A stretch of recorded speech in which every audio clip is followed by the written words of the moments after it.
Right. First of all, I would like to thank my old friend Sanjay for virtually plucking me out of one flight and putting me in another.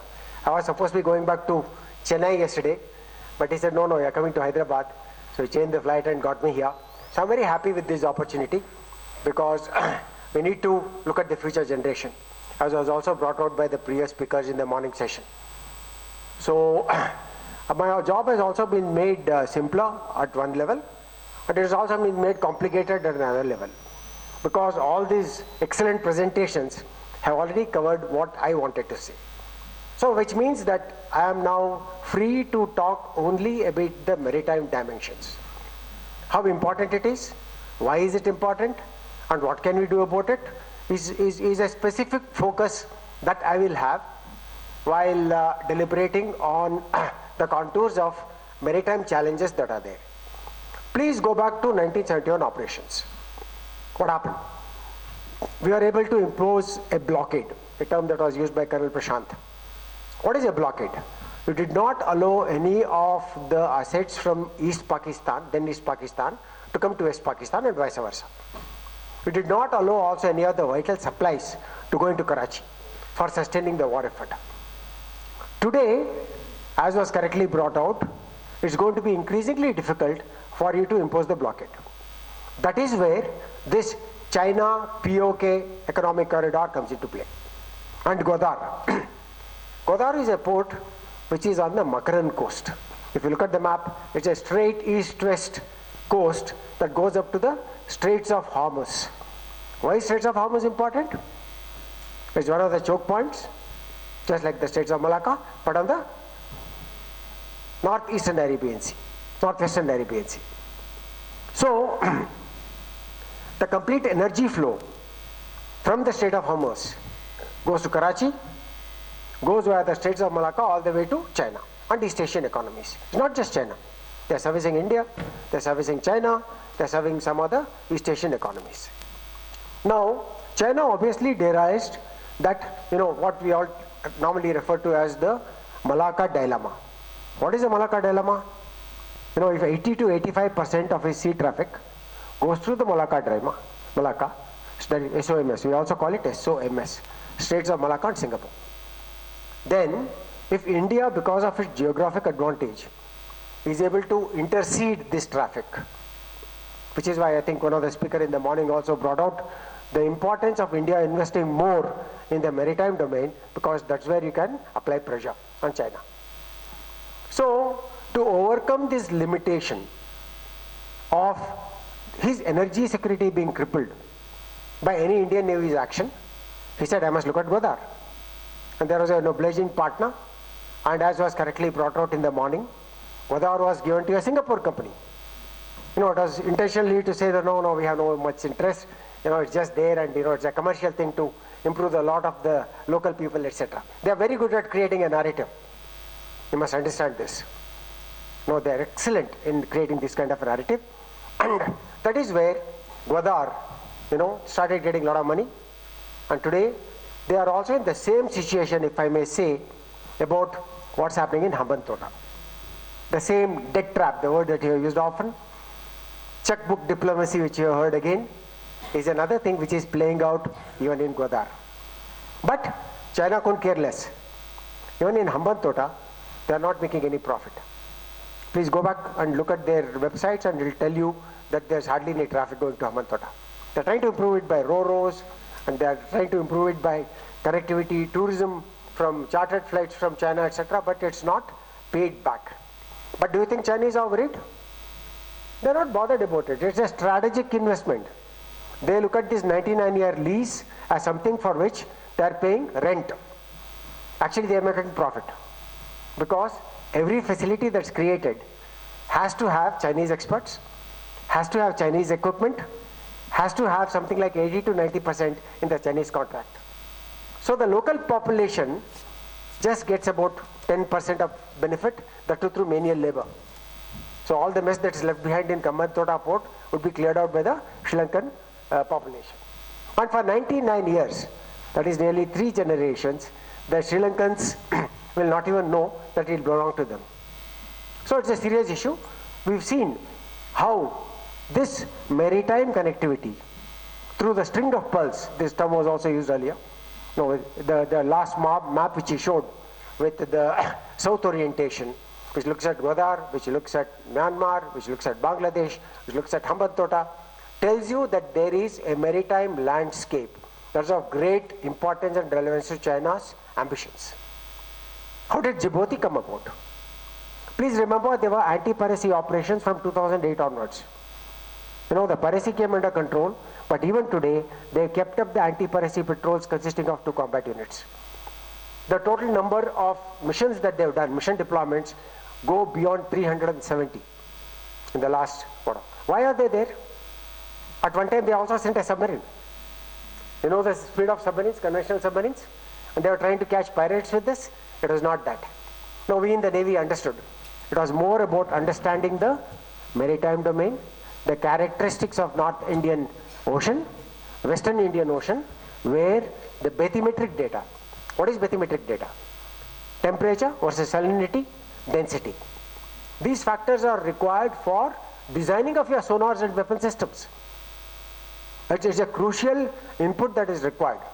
In addition, when they are deployed on these missions, they also, you know, that today AI and other kind of innovative methods capture the digital signature of even a pump, even the propeller, even something that's happening on a submarine is captured and can be stored in your database. Why is it required? Tomorrow, if there is conflict, all that you have to do is, when your sensors detect this particular submarine or a warship, it correlates and says, this is so-and-so ship. That is the capability that's there, which is what they've been trying to work hard. They're good in science, they're good in applied science, and they're spending a lot of money on data. You know, all these digital highways, etc., is not coming just like that. There's always a purpose. We need to be able to read the Chinese mind, which unfortunately is the narrative that they sell to you. So before I go further, because there are a lot of students, there are 2 terms which are important to discussing the maritime influence in the North Arabian Sea. What are these 2? One is sea control. What is sea control? The ability to keep an area under surveillance and be in a position to neutralize the threats that are coming up in the maritime domain. What is sea denial? Your ability to deny the use of sea in areas of interest. So what are the weapons that they use? What are the means that they use? The sea denial, by and large, is for countries who cannot afford a blue water navy. So the Pakistan would have invested in mines, they have invested in midget submarines and smaller vessels and coastal defense systems to deny the use of sea. Please remember that in 71 we had our submarines freely operating up and down along the Makran coast. Also please remember, you know, as they always tell you, those who do not learn by history are condemned to repeat it. The only loss that we had in 1971 was INS Kukri, and that was sunk by a single torpedo fired by a Daphne submarine. Right? So where is your weakness? Today, if Indian Navy wants to exercise sea control in the North Arabian Sea, not only is it required to take on the Pakistan forces, but also indirectly the Chinese forces. If a Chinese submarine is down there, along with a Pakistani submarine, how do you make out?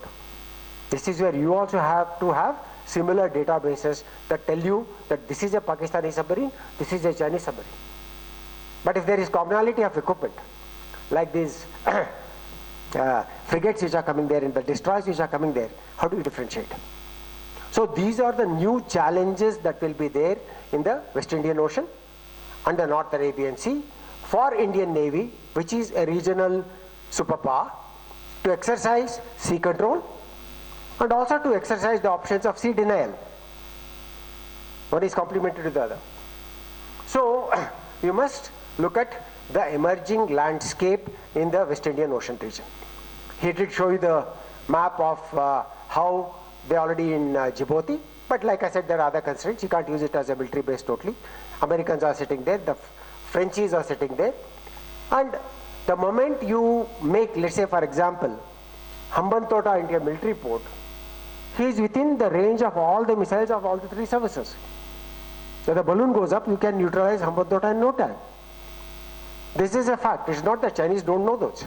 Which is why, they'll play with words and say, no, it's only for scientific exploration, the YW5, which came in, which all of you are aware. So, they would like to have a facility. After all, where is Hambantota? It's right there at the southern tip of Sri Lanka. And it's on the passage. Something like 130,000 ships go along the sea lanes of communication every year. So, who is in a position to monitor this? India. India, thanks to the geographic advantage we have, we're blessed with geography, where India juts into the Indian Ocean. One side is Bay of Bengal, the other side is Arabian Sea. More importantly, you have the Andaman Nicobar Islands. They are just a stone's thrown away from the states of Malacca. Likewise, we are strengthening the Lakshadweep Minico Islands. So you are in a position to look at what is happening around you, which brings you to another term called the Maritime Domain Awareness. What is Maritime Domain Awareness? After the Mumbai terror attack, we, of course, this morning we paid our obeisance to the people who lost their lives, 160 of them. It happened today, 26/11. There we realized that we are not prepared for these unconventional threats. The fishing vessel which was there was hijacked.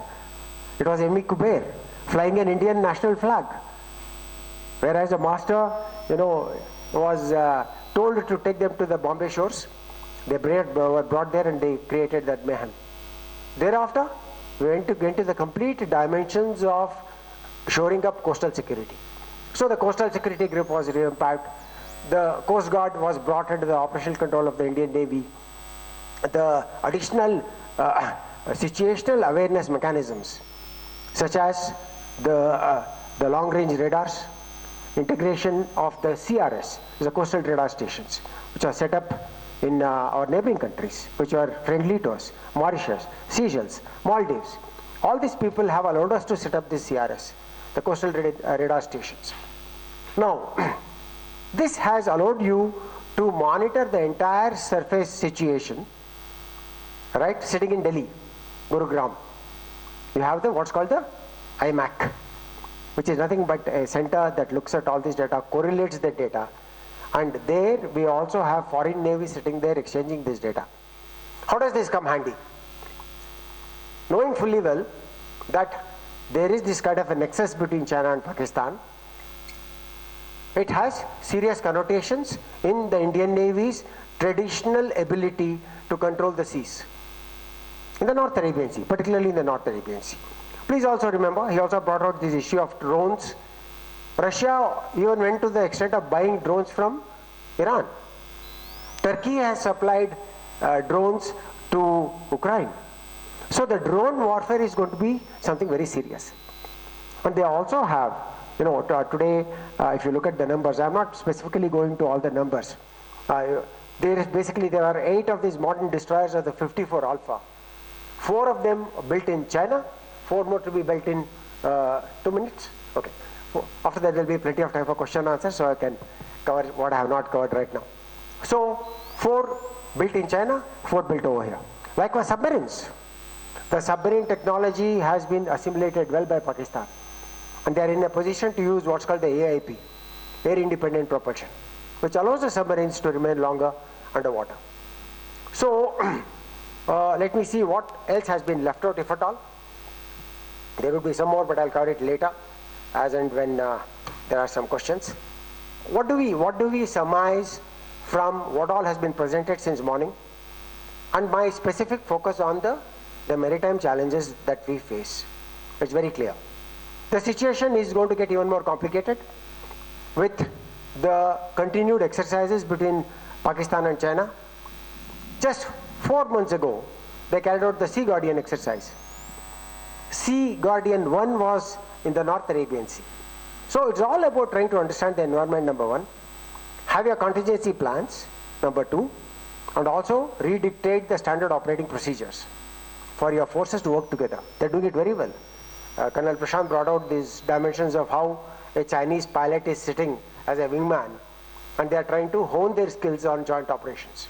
Similar things are happening in the Navy, between submariners, between surface ships, between naval aircraft, between satellite links which are there. So we need to be very careful about the emerging challenges from the maritime domain, and we have the ability, capability to work together. There is also one red bogey that was brought in to say we are also having a quad that's developing in the North Arabian Sea, the counter quad with Pakistan, Iran, Turkey and Russia. But we need to be aware of what can happen and keep your antenna up and ensure that your national interests, long term and short term, are protected. Thank you. Jai Hind.